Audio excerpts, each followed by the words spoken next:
నమస్తే, welcome to whistle. YCP senior నేత మాజీ మంత్రి పేర్ని నాని అరెస్ట్ అవుతారా? కూటమి అధికారంలోకి వచ్చి 2 ఏళ్లు కావస్తున్నా పేర్ని నాని దూకుడుకు ఎందుకు కళ్లెం వేయలేకపోతున్నారు? పేర్ని నాని పైన, కుటుంబం పైన ఎన్నో అవినీతి ఆరోపణలున్నా సరే ప్రభుత్వం మాత్రం చూసి చూడనట్లు వ్యవహరిస్తోంది. దీంతో మరింత రెచ్చిపోతున్న పేర్ని నాని ప్రభుత్వంపై పదే పదే విమర్శలు చేస్తున్నారు. పోలీసులపై దురుసుగా ప్రవర్తిస్తున్నారు. చీకట్లో కన్ను కొడితే పనైపోవాలంటూ కార్యకర్తలను రెచ్చగొడుతున్నారు. సీఎం, డిప్యూటీ సీఎం పైన అనుచిత వ్యాఖ్యలు చేస్తున్నారు.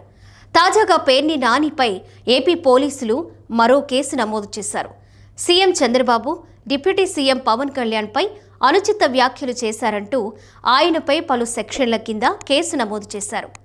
ఈ వ్యవహారంలో త్వరలో పేర్నికి నోటీసులు ఇచ్చి విచారణకు పిలిచే అవకాశాలు కూడా కనిపిస్తున్నాయి.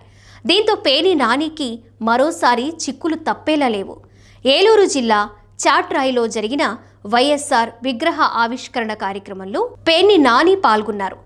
ఈ సందర్భంగా ఆయన చంద్రబాబుతో పాటు పవన్ కళ్యాణ్ పైన రెచ్చిపోయారు. పేర్ని నాని వ్యాఖ్యలపై ఆయన స్వస్థలం బందరులో టీడీపీ శ్రేణులు ఫైర్ అయ్యారు. స్థానిక ఎనగుదురుపేట పిఎస్లో టీడీపీ నేతలు పేర్ని నాని వ్యాఖ్యలపై కేసు నమోదు చేయాలని ఫిర్యాదు చేశారు. దీంతో పోలీసులు వెంటనే కేసు నమోదు చేశారు. పేర్ని నానిపై బిఎన్ఎస్ సెక్షన్లు 196(1), 353(2), 351(2), 352 కింద కేసు నమోదు చేశారు. తిరుమల లడ్డూ ప్రసాదం వంటి సున్నితమైన అంశాలను ప్రస్తావిస్తూ మతపరమైన మనోభావాలను దెబ్బతీసేలా, ఇరు వర్గాల ప్రజల మధ్య వైషమ్యాలు రెచ్చగొట్టేలా పేర్ని నాని వ్యాఖ్యలు ఉన్నాయని టీడీపీ నాయకులు ఫిర్యాదు చేశారు. ఫిర్యాదు మేరకు కేసు నమోదు చేసిన పోలీసులు దర్యాప్తు చేస్తున్నారు. గతంలో కూడా పేర్ని నాని పలు సందర్భాల్లో చంద్రబాబు, పవన్ కళ్యాణ్పై చేసిన వ్యాఖ్యలు వివాదాస్పదమయ్యాయి. అయితే అప్పట్లో పోలీసులు కేసులు నమోదు చేసినా అవన్నీ ఆ తరువాత తేలిపోయాయి. కానీ ఈసారి మాత్రం పేర్ని నాని చేసిన కామెంట్స్పై టీడీపీ, జనసేన శ్రేణులు భగ్గుమంటున్నాయి. దీంతో ప్రభుత్వం ఈసారి పేర్ని నాని విషయంలో ఎలా వ్యవహరించబోతోందన్న దానిపై ఉత్కంఠ నెలకొంది.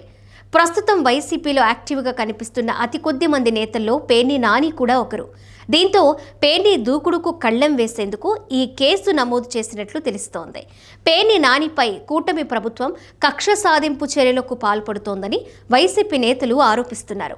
రాజకీయ విమర్శలను దూషణలుగా పేర్కొంటూ కూటమి సర్కార్ కేసులు పెడుతోందని విమర్శించారు. ఇది ముమ్మాటికి అక్రమ కేసు అంటున్నారు. కూటమి నేతల అరాచకాలపై వైసీపీ ఎన్ని ఫిర్యాదులు చేస్తున్నా పోలీసులు పట్టించుకోవడం లేదన్నారు.